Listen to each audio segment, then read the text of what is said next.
హరి ఓం.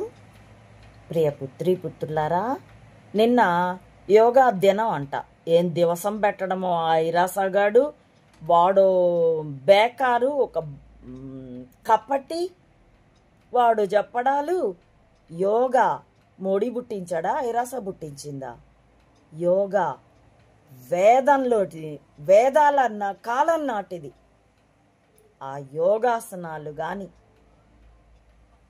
ఆ యోగ సాధన ప్రక్రియలు కానీ, ఈరోజు వాడెవడో 11 ఏళ్ల క్రితం యోగాకి ఓ దివసం పెడతాట. వీళ్ళందరూ తయ్యమని యోగాసనాలు వేయడం, యోగ సాధనలు చేయడం ప్రతి దినము దినచర్యలో ఒక భాగం అవ్వాలరా.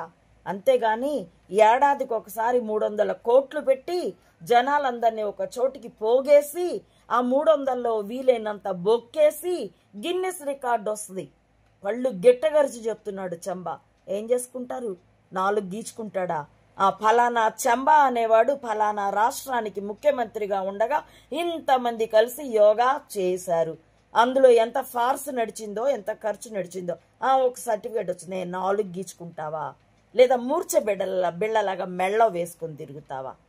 ఆధార్ కార్డు లాగా ప్రతి చోట చూపించుకుంటావా? సరే, చూపించుకున్నావు పో, ఏమొస్తుంది?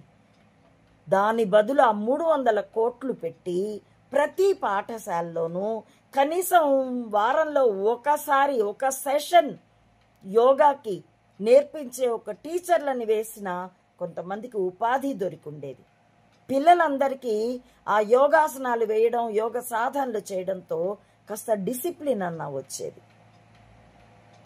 యోగాకి కాదు దివసం పెట్టాల్సింది, ఆ కూటమి ట్యాంపర్ ప్రభుత్వానికి పెట్టాల దివసం.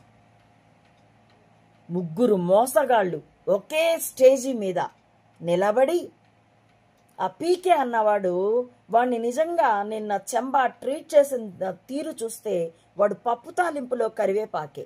పీకే పప్పులో కరివేపాకు, పచ్చడి తాలింపులో కరివేపాకు ఇట్లా తీసి అవతల బారేస్తారు. ఈడే పడి ఆ శాలువ చెంబానే కప్పేశాడు ఆ మోడీ అన్నవాడికి. వాడో కేడి. అక్కడ 3 మరాఠీలని అప్పుడెప్పుడో ఒక పాత నాటకం ఉండేది, తర్వాత సినిమా కూడా వచ్చింది. అలాగా వీళ్ళు 3 మోసగాళ్ళు, ట్యాంపర్ భాగస్థులు. ఆ ట్యాంపర్ అనేటటువంటి ప్రజాస్వామ్య హత్యలో భాగస్థులు.